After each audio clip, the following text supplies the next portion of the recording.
Nama Bolivia tiba-tiba menjadi sorotan setelah sosok gitaris yang dikenal dengan nama Tim Henson viral. Kalau kita melihat bagaimana band ini lahir, mungkin kita bahkan mereka tidak akan pernah menyangka kalau nama mereka bakal dikenal luas di hampir seluruh dunia. Lahir pada tanggal 19 November tahun 93, Tim punya darah Tionghoa dalam badannya yang didapat dari sang ibu. Darah seni Tim turun dari kedua orang tuanya. Ayahnya juga sudah bermain band sepanjang hidupnya, dan ibunya juga seorang pemain biola dan piano walaupun hanya sebatas hobi. Tim menceritakan kalau dia tumbuh dengan sedikit mengalami krisis identitas pada saat itu. Sebagai seorang anak yang berdarah campuran Tionghoa dan Amerika, dia terkadang merasa kurang mendapat tempat dari teman-temannya yang berdarah Tionghoa murni. Sementara saat dia bergaul dengan teman-teman Amerikanya, dia juga merasa asing dengan warna kulitnya. Tim sudah diperkenalkan pada biola dari umur 3 tahun dan mulai bergabung dengan sebuah orkestra dari umur 7 hingga usia 18 tahun. Tim mengatakan, ibu saya memulai saya dengan biola ketika saya berusia 3 tahun karena itu adalah yang biasa dilakukan oleh ibu-ibu Tiongkok. Kemudian, pada usia 10 tahun, saat itulah ayah saya mengeluarkan gitarnya dan saya mulai bermain gitar. Saat itu, saya sangat membenci biola karena saya dipaksa memainkannya sejak usia 3 tahun, katanya. Tim mendapatkan dasar-dasar bermain gitar dari ayahnya, mulai dari chord dan lagu-lagu yang cukup simpel yang setelahnya mulai tekun dipelajarinya. Dan ini juga salah satu cara Tim untuk menghindar dari latihan biolanya. Dan Tim tidak main-main dalam hal berlatih. Lebih kurang 12 jam dalam sehari dihabiskan oleh Tim untuk melatih keterampilannya. Pada awalnya, Tim diperdengarkan kepada Black Sabbath oleh ayahnya. Lagu-lagu awalnya dalam bermain gitar berasal dari band ini. Hingga suatu hari, ayah Tim memutar Jimi Hendrix di dalam mobilnya. Dan semenjak saat itu, Tim sangat terobsesi dengan sosok gitaris legendaris ini. Bahkan, Tim sempat membuat band bersama dengan 2 orang temannya. Hello, my name is Jimi Hendrix, and I am the lead guitarist of a really cool rock band. Dan Tim mulai memperkenalkan sosoknya kepada khalayak dengan merekam latihannya bersama Jimi Hendrix Band dan menjual videonya kepada teman-teman sekelasnya. Di satu sisi, Tim sangat beruntung tumbuh dalam era di mana internet dan pastinya YouTube sangat mudah diakses, dan Tim juga tidak menyia-nyiakan fasilitas ini. Hari-harinya dihabiskan untuk mempelajari teknik-teknik gitar dari para virtuoso, termasuk Paul Gilbert. Saat menginjak bangku sekolah menengah atas, Tim sudah mulai bermain band dengan para musisi-musisi di daerahnya. Pada saat ini, Tim juga sudah mulai mendengarkan band-band deathcore seperti Whitechapel, Job for a Cowboy, dan Black Dahlia Murder yang pastinya sangat mempengaruhi permainan Tim pada saat itu. Dan hal ini juga sangat terasa di lagu-lagu awal Bolivia. Cerita awal Bolivia dimulai saat Tim berkenalan dengan salah seorang drummer yang bernama Brandon Buchalter melalui MySpace. Dari sana, mereka mulai bertukar track drum dan gitar. Dan di tempat lain, karena mempunyai hobi yang sama, Tim pun mulai berteman baik dengan seorang gitaris yang juga merupakan temannya dari kecil yang bernama Scott LaPage. Dan segera setelahnya, bersama dengan 3 musisi muda lain yang juga berasal dari Texas, mereka pun membentuk sebuah band yang bernama Palisades. Tapi karena nama ini sudah terlebih dahulu digunakan oleh band lain, mereka pun berganti nama menjadi Bolivia. Setelah sebelumnya formasi ini berubah kembali dan menambahkan Len Daskin pada vokal, mereka pun mengeluarkan EP pertama dengan judul Resurrect pada tanggal 13 November tahun 2011. Dan di sekitar waktu ini, Tim juga mulai bermasalah dengan hukum gara-gara kepemilikan ganja dan membuatnya harus diam di rumah dalam rangka hukuman masa percobaannya. Dan pada masa-masa ini juga, Tim semakin rajin latihan dan menambahkan skill baru sebagai desainer grafis yang menurutnya akan menunjang karir musiknya di masa depan. Singkat cerita, Bolivia kembali berganti formasi, menghilangkan vokal dari band dan menambahkan Clay Gober sebagai pemain bass, yang juga menjadikan Bolivia saat itu sebagai band dengan 4 instrumentalis. Tim Henson dan Scott LaPage pada gitar, Brandon Buchalter di drum, dan Clay Gober pada bass. Menjelang masa-masa akhir sekolah, tim mulai mendengarkan band-band seperti Periphery, Animal as Leader, Veil of Maya, dan band-band sejenis. Dan pastinya, hal ini juga berpengaruh pada musik Bolivia yang perlahan-lahan juga mengikuti arus genre ini. Setelah menyelesaikan SMA, Tim dan Brandon pun berencana untuk melanjutkan pendidikan mereka ke Berklee College of Music. Tapi sayangnya gagal karena mereka ditolak oleh Berklee. Di titik ini, Tim dipaksa kembali memutar otak. Berklee yang diharapkannya akan membantu karir musiknya pun kandas, dengan Bolivia yang dia rasa belum bisa diharapkan. Tapi, seiring berjalannya waktu, hal ini akan berubah setelah Tim mulai mencari tahu tentang sosok gitaris-gitaris idolanya, Tosin Abasi dan Misa Mansur.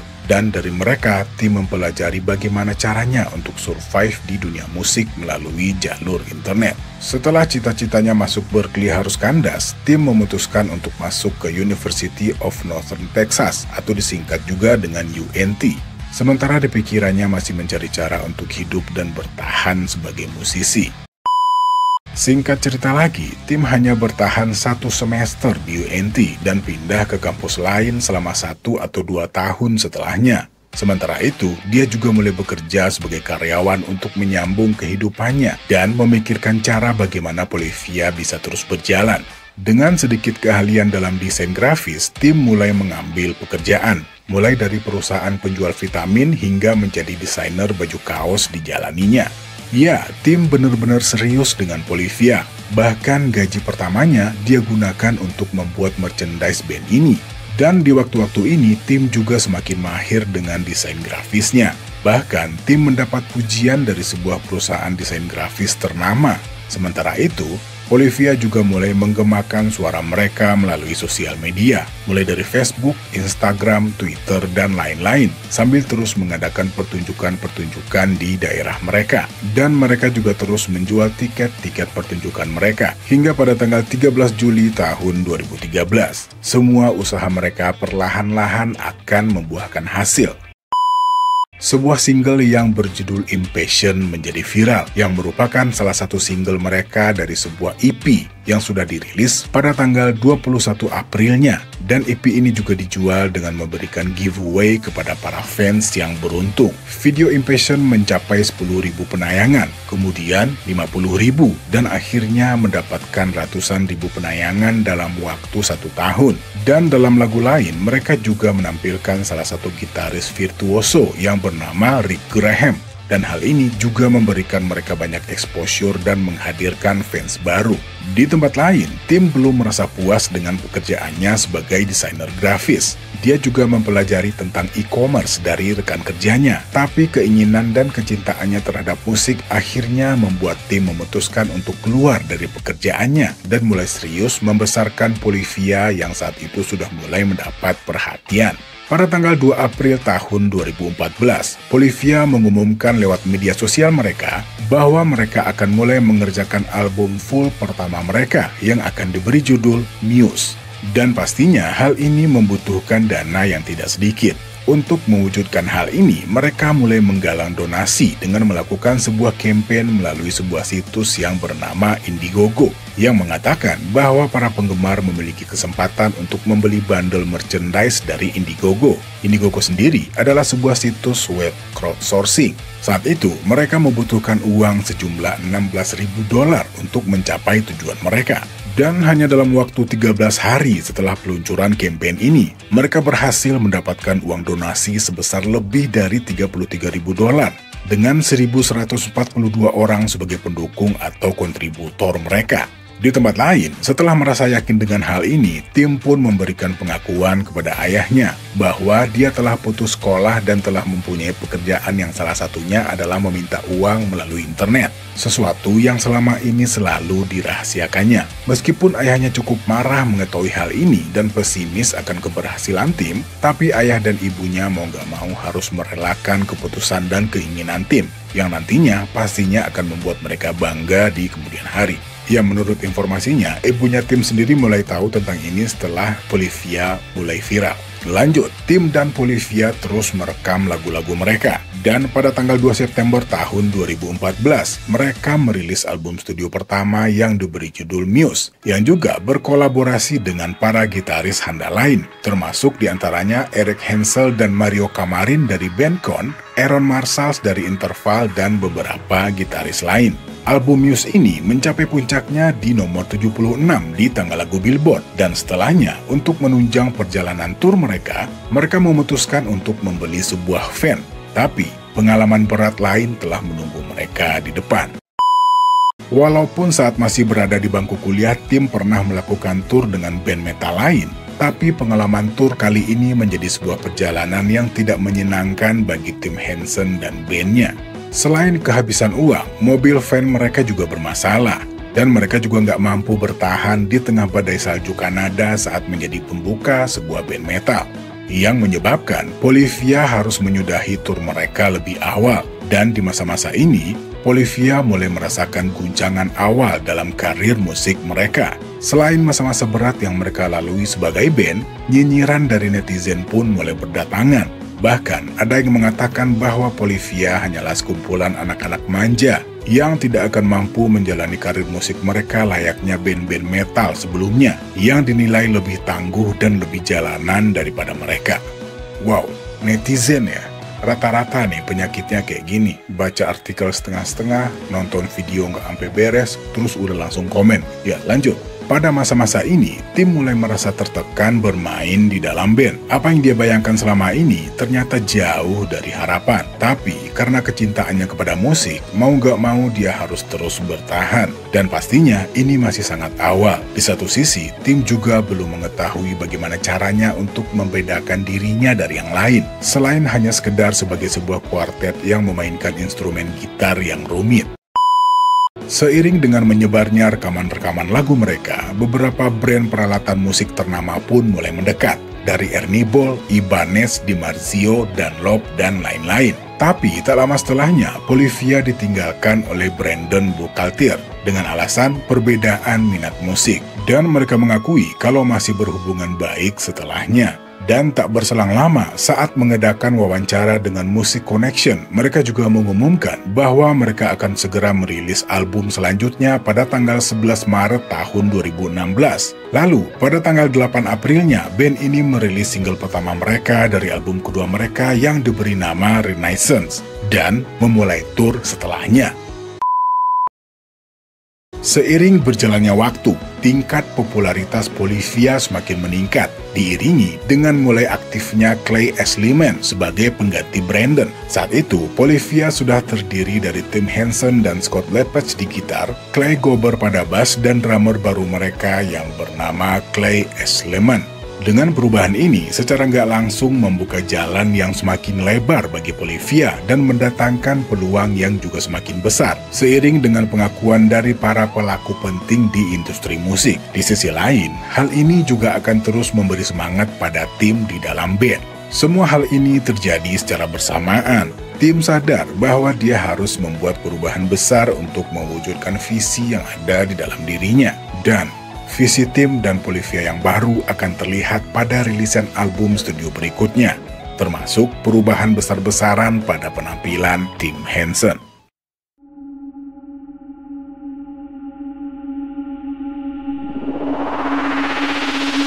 Ya, selanjutnya Tim pindah ke Los Angeles, California, tak lama setelah promosi Renaissance. Di sana, Tim mulai membangun hubungan dengan beberapa produser dan artis di LA, dan akhirnya memutuskan untuk pindah ke California selama beberapa tahun untuk memperdalam koneksinya dan membantu Bolivia mengembangkan sound dan gaya baru dalam musik mereka. Dan beriringan dengan waktu ini, Tim juga mulai sering melakukan aktivitas di luar band. Dia lebih sering aktif di media sosial dan perlahan-lahan mulai merubah penampilannya, mulai dari kuku sampai riasan wajah dan pakaian yang mulai mencolok. Tim juga terlibat dalam komunitas produser, dan dengan Aaron yang membantunya mengembangkan nuansa baru dan meningkatkan keterampilan produksinya. Bolivia pun mulai mengubah gaya musik mereka secara drastis, tetapi Tim ingin menciptakan sesuatu yang benar-benar berbeda. yang belum pernah didengar dunia sebelumnya. Dan hal ini sebenarnya sudah mulai mereka kerjakan saat Renaissance dirilis, dan juga mengatakan bahwa rekaman Polyphia tidak lagi diklarifikasikan sebagai rock progresif dan hanya disebut musik. Dan jenis musik baru dari Polyphia ini pun mereka tuangkan dalam sebuah EP yang berjudul Most Hated, yang menampilkan karya gitar yang sama sekali berbeda dari apapun yang telah mereka kerjakan sebelumnya. Perlahan-lahan tim mulai jatuh cinta dengan musik rap dan hip hop, dan juga mencari cara untuk memasukkan elemen-elemen ini ke dalam musik yang dia ekspresikan melalui Polyphia. Tapi di luar semua itu, Polyphia semakin mendapat banyak sorotan yang diselingi postingan-postingan tim yang memperlihatkan riff-riff gitarnya di media sosial. Selain mulai banyak mendapatkan perhatian dari media sosial, media-media cetak dan elektronik lain pun mulai banyak menulis tentang band ini. Dan perlahan-lahan, tim mulai dilihat sebagai wajah dari Polyphia selama berada di Los Angeles. Setelah banyaknya postingan viral dari tim, terutama video tentang cara membuat riff-riff gitarnya. Dan The Most Hated pun dirilis pada tanggal 14 Juli tahun 2017. Dan hal ini juga semakin menjadikan Polyphia dan Tim Henson identik satu sama lain. Dia menjadi bintang yang sedang naik daun, tetapi hal ini akan semakin menjadi-jadi, yang selanjutnya juga akan menjadikan Tim sebagai bintang baru, sebagai salah satu gitaris muda dunia yang patut diperhitungkan, dan membawa mereka ke tingkat kesuksesan berikutnya. Pada tanggal 24 Mei tahun 2018, mereka pun merilis sebuah single yang berjudul GOAT atau GOAT, yang merupakan single pertama dari album New Levels, New Devils yang dirilis pada tanggal 12 Oktober di tahun tersebut. Dan sekali lagi, single ini pun menjadi bahan coveran dari para gitaris-gitaris muda di seluruh dunia, yang menjadikan single GOAT dan album New Levels, New Devils kemudian menjadi bahan perbincangan di dunia maya, dan secara nggak langsung membuat nama Polyphia dan tim khususnya semakin bersinar, dengan tim yang semakin menjadi sorotan dengan gaya permainan gitarnya. Dalam sebuah wawancara dengan Radar Musik, Tim dan Scott juga menggambarkan gaya baru mereka dalam bermain musik dan gitar khususnya, diantaranya dengan membuat musik rap dengan gitar. Tapi di sisi lain, image yang berusaha ditampilkan oleh band ini membuat mereka juga mendapatkan cibiran dari para audiens mereka. Bagi orang yang paham akan hal ini akan menganggap ini sebagai salah satu bentuk promosi yang mereka bentuk. Sementara yang lain akan melihat hal ini sebagai bentuk kesombongan dari beberapa anak muda yang baru muncul di dunia musik. Tapi di luar semua itu, New Levels, New Devils mampu mencapai nomor 61 di tangga lagu Billboard. Dan ini juga menjadi momen penting lainnya bagi Polyphia, dan juga membuat tim memutuskan untuk membuat tanda baru di lehernya, yang di satu sisi juga membantunya terlihat lebih berbeda dan lebih menonjol di antara rekan-rekannya di Polyphia. Tim mulai menjadi bintang rock baru di kancah musik dunia internasional, muda dan mempunyai gaya, serta memiliki pendekatan bermain yang sangat unik yang pastinya semakin menarik perhatian orang-orang di seluruh dunia. Kegigihannya membuahkan hasil. Apa yang dia tanam bersama teman-temannya di Polyphia selama bertahun-tahun mulai menjadi sumber pendapatan yang menguntungkan. Tidak hanya sebagai pemain band, kerjasama dengan beberapa brand pun mulai berdatangan. Nama Tim sudah mulai dijadikan merek dagang dengan mengeluarkan signatur gitarnya sendiri. Selanjutnya, kerjasama dengan beberapa artis ternama pun mulai dilakoni oleh Tim dengan namanya yang semakin besar di dunia gitar. Tim tidak hanya mulai menjadi ikon gitar, tapi dia juga mulai merambah industri musik dan menjalin hubungan dengan rapper-rapper besar seperti Machine Gun Kelly, Snot, dan Trippie Redd yang semakin meningkatkan status dan merek pribadinya. Selanjutnya, Tim kembali pulang ke Texas dan dalam beberapa tahun ke depan energinya akan digunakan untuk beberapa bisnis pribadinya dan sebuah proyek paling ambisius Polyphia hingga saat ini yang akan mengukuhkan posisinya sebagai bintang rock dunia.